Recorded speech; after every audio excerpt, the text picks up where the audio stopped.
Oi! Bom, Delírios de Consumo de Beck Bloom, o filme dirigido pelo P.J. Hogan, é baseado no livro da Sophie Kessler. Ele foi lançado em 2009 e ele traz como protagonista a Rebecca, né? Que é a personagem da Isla Fisher. Vocês devem conhecer ela, inclusive, pelo filme Truque de Mestre, né? Uma ruiva. E, bom, a Rebeca, desde criança, ela sempre olhou, passou, observou as lojas junto com a mãe dela. E muitas das vezes a mãe dela comprava as coisas na promoção e ela via que essas coisas na promoção talvez não tinha tanto gosto dela como as coisas que ela via na loja que talvez custasse mais caro. E ela foi guardando isso. Quando ela passa para a vida adulta, ela acaba meio que torrando toda a grana dela, ela acaba se endividando no cartão. Ela trabalha numa revista pequena que fala de assuntos bem variados, mas a revista tá para falir e a conta dela tá para subir. Então ali, junto com uma amiga que inclusive vocês vão lembrar dela vão lembrar dela pelo filme, pela série Breaking Bad, que é a namorada do Jesse, né? Que é a Kristen Ritter. Ela tenta ajudar a colega, a amiga, a tentar ali resolver a questão das finanças e descobre ali que a menina tem 16 mil dólares em dívidas. Nesse meio tempo, a Beck ela tem o sonho de trabalhar numa revista que fale sobre moda. A Beck ela é formada em jornalismo e ela tem esse sonho. Porém, tem essa questão, né? Tudo que ela vê, ela quer comprar. E justamente ela quer trabalhar em moda porque tudo que ela vê, ela quer comprar. Quando ela está indo no caminho dessa revista, ela tenta passar numa loja e não olhar para as coisas. Porém, ela acaba visualizando uma Sharp de cachemir, que estava escrito promoção na vitrine, e resolve entrar. E não estava tanto assim na promoção. Ela resolve pagar, e aí ela tira os 18 cartões e não consegue ali ainda quitar. E aí ela precisa trocar um dinheiro, porque ela vai pagando em cada cartãozinho dela para poder ir na entrevista, que ela foi levar o currículo. E aí ela fica ali, testando, tentando e vice-versa.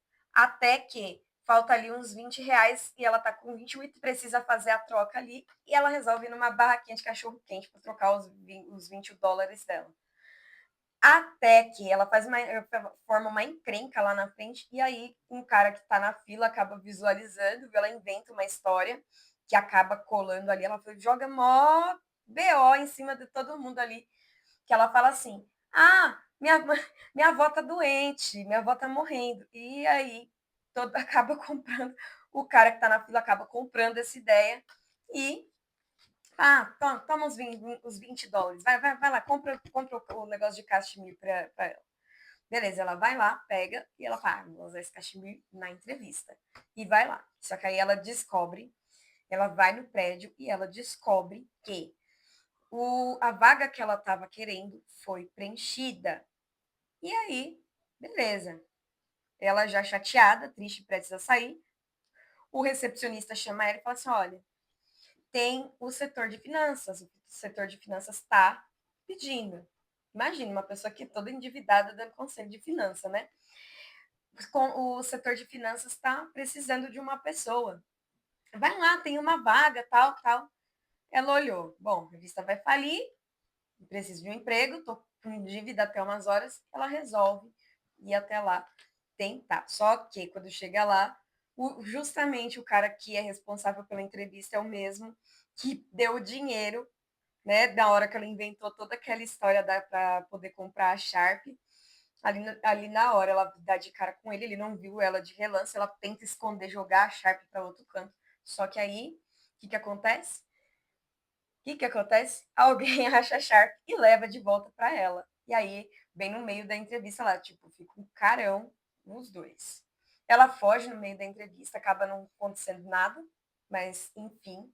Chega no meio do caminho, já compra mais algumas coisas, chega no apartamento, assim, bem frustrada, e aí ela resolve, ela acaba encontrando a amiga dela, e a amiga dela senta junto com ela para olhar as finanças, o que poderia fazer, e também para ver como que ela iria arrumar um emprego para pagar tudo aquilo ali, né? Os 16 mil. O que tem, as duas têm de ideia? Escrever uma carta, né? Escrever um currículo para a empresa que ela gosta, para a revista que ela gostaria de trabalhar. Mas aí ela pega e beleza, escreve a da revista, e aí ela resolve, vou escrever uma também para o cara que me atendeu hoje lá no setor, lá na parte de finanças. Vou escrever para o supervisor de lá também. E resolve escrever ali. O que acontece? Ela pega as duas cartas e faz o envio. A carta que ela iria mandar para a parte de roupa de moda, ser a revista de moda, é uma carta ali contando um pouco, mostrando um pouco do que ela entendia sobre o assunto. E a outra, ela iria estar contando sobre. Iria estar fazendo uma carta mal criada, justamente para o supervisor. Um mal encarado, né? Que ela fala assim, que é um carrancudo. E assim, gente, é um filme que tá na Netflix, mas eu encontrei ele no YouTube. O que acontece com as cartas? Voltando, o que acontece com as cartas? Eles acabam se embaralhando e o que seria justamente para o cara que das finanças acaba indo para o setor de modas e o que seria para o setor de modas foi o da finança. O que chega primeiro é o da finança. E ele adora o texto que ela escreveu, que ela faz uma comparação sobre financeiros e sapatos, né? Ali falando sobre essa questão do consumo, que por uma noite você fica feliz e depois você fica triste, fica endividado e vice-versa. Ela vai contar isso nas entrevistas, nos roteiros dela. E aí, quando chega a, quando ela descobre isso, ela fala assim, então a outra carta foi para outro setor. Ela corre lá e é uma cena totalmente engraçada, ela tentando pegar ali, né? A Isla Fisher, né? Que maravilhosa. Tenta ali se enfiar no meio de umas roupas para tentar pegar a carta para não chegar até a supervisora lá da área de modas, né? E o filme, gente, ele não fala em si sobre a questão de você não pode comprar ou você não pode consumir, você não pode ter gostos. Mas sim ele fala sobre essa questão de você substituir sentimentos por materiais, né? Você vê uma coisa que você acha que vai tornar você feliz e você acha que aquilo vai ser durável para o resto da vida, é uma sensação que vai ser para o resto da vida. E não é. Muitas vezes, tanto que tem uma parte do filme que ela escreve, ela fala, você gasta com aquele sapato, você fica por uma noite, só que você dura uma noite. No dia seguinte, você não vai usar o sapato praticamente, né? A gente não usa o sapato de novo, mas acaba sofrendo porque a conta tá lá e às vezes demora para você voltar a usar esse sapato, né? Então o filme ele traz essa premissa muito grande sobre essa substituição de sentimentos por coisas materiais, a gente achar que isso, né, nos traz algum tipo de benefício emocional, muito pelo contrário, né? A gente só tampa muitas vezes isso com um band-aidzinho, tampa uma hemorragia com um band-aid. Então, assim, pessoal, é um filme muito bom, tá? Tem um elenco de peso, um elenco maravilhoso. Eu até tinha esquecido o nome, eu lembro dela como a namorada do Jesse lá do Breaking Bad, da série Breaking Bad. Mas a Kristen Ritter, nesse filme, ela tá maravilhosa, né? É a amiga, faz o papel da amiga da Isla Fisher, que é a que interpreta a Becca. E, assim, gente, o fim, eu não vou dar tantos detalhes, mas o fim, assim, ele é extraordinário, né? A luta para você, muitas vezes, se desvencilhar, porque o que ela tem é um tipo de vício, né? De substituir, muitas vezes, uma coisa por algo uma coisa emocional por algo material, é um tipo de vício. E ela vai tentar lutar o tempo todo nesse filme. Só naquele clichê de conseguir no final, mas como eu não vou contar, né? Mas deem uma olhada. Eu encontrei esse filme pela.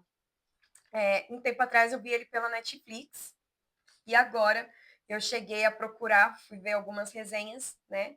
E eu gostaria de ler o livro também da Sophie Kessler. Mas é um filme até um pouco da minha adolescência. E é muito bom, tá? Eu encontrei ele no YouTube. Ele tem uma premissa muito bacana. Ela não se aceita como uma pessoa que precisa de ajuda, que tá ali passando dos limites.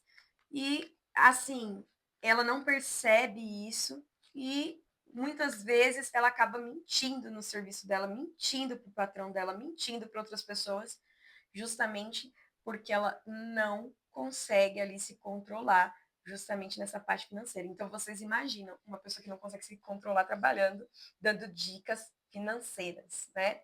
Então, não percam, vão lá, procurem um filmezinho bem antigo, ele é de 2009, como eu disse, mas é um filmaço, tá, galera? Beleza? Até mais!